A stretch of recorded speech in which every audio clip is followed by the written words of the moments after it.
How to enable or disable group conversation in Android Auto on Samsung Galaxy S26 Ultra. So let's start the video. First of all, go to App Library. So here click on Settings App. Now in Settings, scroll down and click on Connected Devices.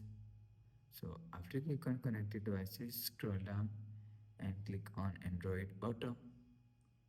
After click on Android Auto, scroll down and you will see scroll down to end. Show group conversation is here. So if you want to disable show group conversations, turn off this button. After turn off this button, you will see show group conversation is disabled. So if you want to enable show group conversation, so turn on this button.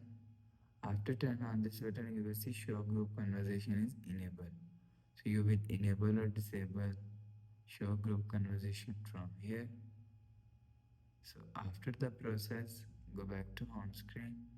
So that's how you can enable or disable group conversation in Android Auto on Samsung Galaxy S26 Ultra. So if you like the video, please subscribe. Thanks for watching.